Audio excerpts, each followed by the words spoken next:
You finally got funded. You passed the challenge. You survived the evaluation. Your prop firm sent you that email. Congratulations, you're now a funded trader. And then, within 30 days, you blew the account. Sound familiar? Here's what nobody tells you. Passing a prop firm challenge and actually keeping a funded account are two completely different skill sets. The rules change, the pressure changes, the psychology changes. And most funded traders, including some of the smartest people I've ever seen, analyze charts, they lose their accounts not because of bad strategy, but because of three very specific, very fixable mistakes. I've watched hundreds of traders go through this cycle, and today I'm going to break down exactly what those mistakes are, why they happen, and most importantly, what you need to do differently starting right now. Stay until the end, because the third mistake is the one that catches people completely off guard, and it's probably costing you more than you realize. Before we get into it, let me give you a little context because I want you to understand where this is coming from. I've been in this industry long enough to have seen the prop firm space go from a niche concept to an absolute explosion. Thousands of traders are getting funded every single month now. And with that growth comes a wave of new funded traders who are making the same mistakes over and over again. These aren't beginner mistakes. These aren't mistakes you make because you don't know how to read a chart. These are the mistakes that happen specifically because of the funded trader environment, the rules, the psychology, the structure of how prop accounts work. And I'm going to be real with you. I've made some of these mistakes myself, or I've coached people who have. So everything I'm about to tell you is coming from real experience, real losses, and real lessons learned. All right, let's get into it. Trading your funded account like it's still an evaluation. This is the single biggest mistake I see funded traders make, and it makes perfect sense why it happens. Think about what got you funded. You were laser focused. You were disciplined. You hit your profit target. You respected your drawdown limits, and you did it within the time frame. Your challenge mindset was, I need to hit X% profit without losing Y%. So you got funded. Congratulations. And then you keep that exact same challenge mindset. You keep swinging for those high percentage gains. You keep taking the same aggressive position sizes that you used during the evaluation. And here's where it all falls apart. The key difference, challenge versus funded account. During a challenge, your goal is to hit a profit target as efficiently as possible. You have a limited time frame. You might take larger risks because you're under pressure to perform. But once you're funded, the entire goal shifts. Now, your job is not to maximize gains. Your job is to stay funded, build your track record, and earn consistent payouts.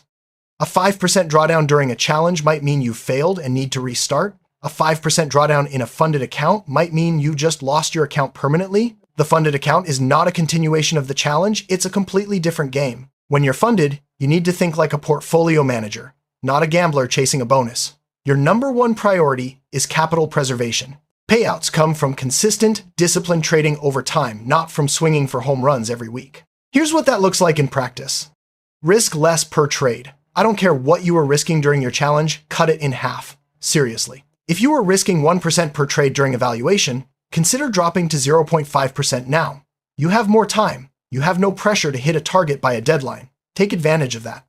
Stop thinking about profit targets. Most funded accounts don't have a time-limited profit target. They just have drawdown rules. So your only job is to not break those rules while slowly, consistently growing the account. Treat it like a business. If you owned a real business, you wouldn't bet half your capital on one deal. You'd think long-term. You'd think about sustainability. You'd protect your downside while looking for good opportunities. Mistake 2, ignoring the psychological weight of real money. Okay, this one is going to hit different for a lot of you because it's not about strategy, it's not about your chart reading skills, it's about what happens inside your head when real money is on the line. Here's something that's really important to understand. During your challenge, the money wasn't real to you emotionally. Yeah, you paid for the evaluation, but those aren't real P&L numbers in the same way. You weren't paying yourself rent with that account. You weren't expecting to withdraw from it monthly. When you get funded, something shifts psychologically. Suddenly, the drawdown isn't just a number, it's a threat to your livelihood, your identity, your proof of whether you're actually a good trader. And that shift, it destroys trading performance for the majority of people. You see a great setup. You've traded it 100 times in your challenge, in your demo account, in backtesting. But now there's this little voice in your head. What if I'm wrong? What if I lose? What if this is the trade that blows my account? So you either don't take the trade at all and you watch it play out perfectly without you, or you take it but exit too early. Or you move your stop loss closer than your system dictates because you're scared. All of these are psychological errors, and they all come from the same place, fear of losing the funded account. On the flip side, and this is equally dangerous, some traders go the other direction. They feel invincible when they're up. They made 3% this week?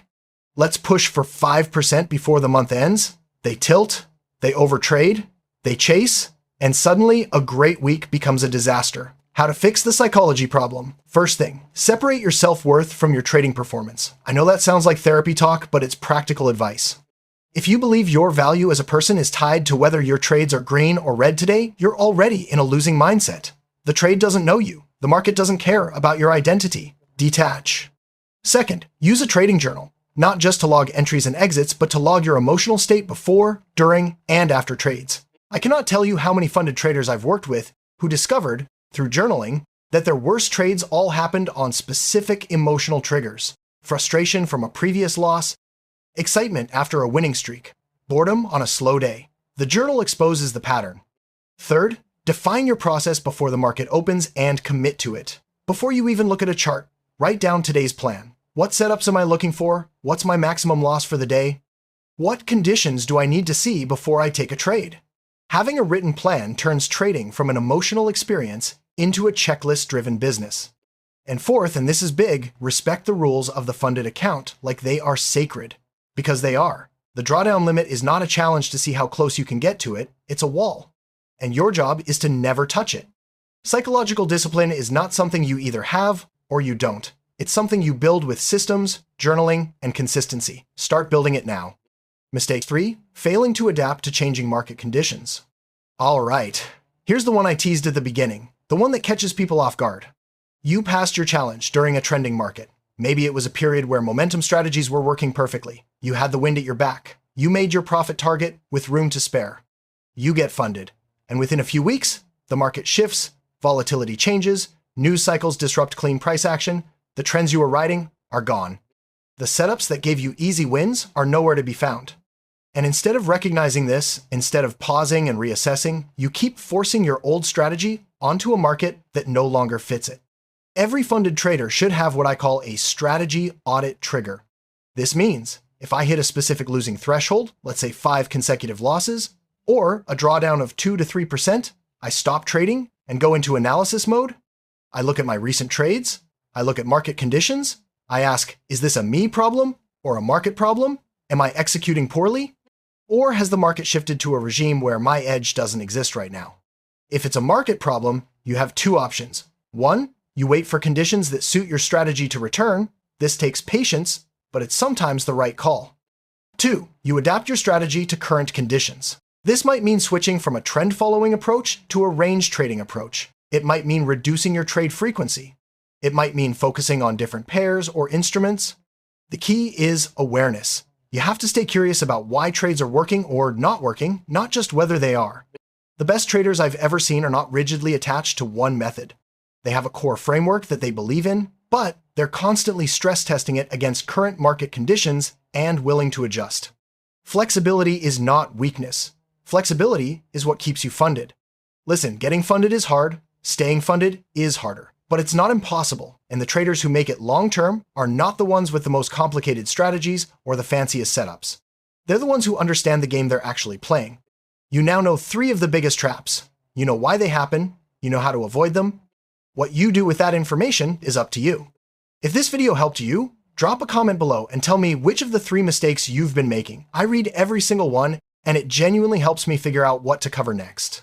If you're not subscribed yet, hit that button. I post content specifically for funded traders and Propfirm traders. Stay disciplined, protect the account, and I'll see you in the next one.